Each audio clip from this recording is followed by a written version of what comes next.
first of all, we have the CEO of Corporate Cinderella. Please put your hands together for Tarran, Deane. What doesn't kill you makes you stronger. Stand a little taller. Doesn't mean I'm lonely when I'm alone. What doesn't kill you makes a fighter. Footsteps even lighter. Doesn't mean I'm over, 'cause you're gone. What doesn't kill you makes you.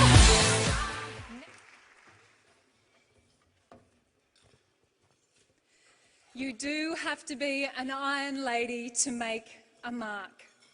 My team and I will put this proposition under the microscope today. I'll start by defining the terms and framework of this debate. Our second speaker, Dr. Dimity, will explore iron ladies and how they walk an extra mile or two. Our third speaker, Fiona, will cast the winning shot as she highlights wonderful iron ladies who are making a difference today. Iron appears everywhere. It has multiple uses.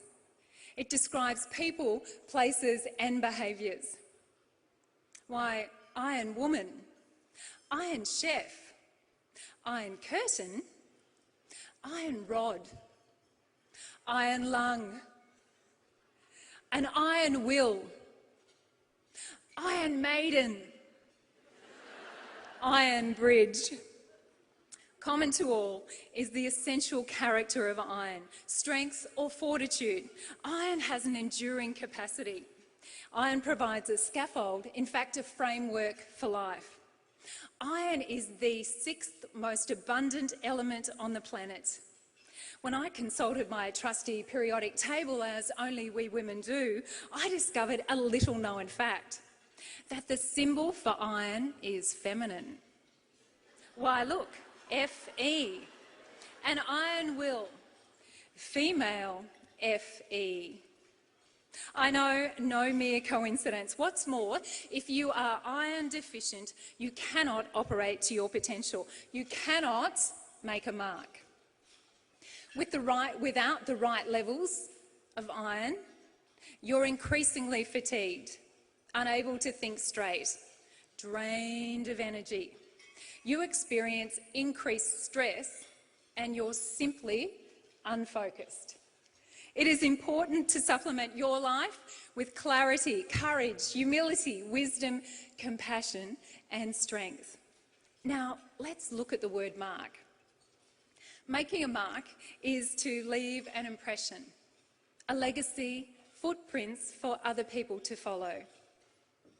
To make a mark is to inspire, equip, empower. It is to influence change. It is to have your voice heard and to be a voice for others. It is to act with an enduring spirit that just won't quit. To make a mark, you need an iron fortitude. My question to you is, what mark are you leaving? We are celebrating International Women's Day because other women have walked ahead of us through time. In the face of personal opposition, they demonstrated that an iron fortitude is to be revered, not feared. They stood on the courage of their convictions and pursued a goal far greater than themselves. We too are compelled to embrace principles, courage, strength, wisdom and confidence. You and I need to draw on iron fortitude every day to make a mark. State elections are coming up in a few weeks' time. In fact, I received a postal vote application to my letterbox recently. It directed me to sign here or make my mark. Many sisters around the world don't have the opportunity to vote, and to change that will require a number of iron ladies to go on making their mark. The Nobel Peace Prize winners of 2011 were three amazing iron ladies: Ellen Johnson Sirleaf, Lima Bowie, Tawakkul Kaman, in acknowledgement of their non-violent role in promoting peace, democracy and gender equality. You and I might think that it is our right to access these freedoms of peace, democracy and gender equality. For these ladies and others, claiming this freedom required iron fortitude, strength and iron will. You and I might live here in relative peace. We may have the right to vote, but we will need to draw on iron fortitude to change our local reality from the polling booth to the boardroom. Despite almost 1 in 2 Australian workers being female, we have 13.8% of women heading up boards on the Australian Stock Exchange listed companies as at the 31st of January 2012, 4.1% of women in executive key management line roles, 24% of women in executive key management support roles. There's been plenty of talk about addressing inequality at this level. As women in leadership, we must continue to make our mark, demonstrating that females with competence and fortitude are a formidable combination for good on this planet. While some Iron Ladies are high profile and with a big reputation, most of us are not. You see, it's not about being Maggie Thatcher. It's not about being an Academy Award winner, although I do love Meryl Streep. Nor is it about being a mining magnate like Gina Rinehart. You see, you and I, and others like us, do things every day that require us to call on an iron fortitude. It's not about recognition.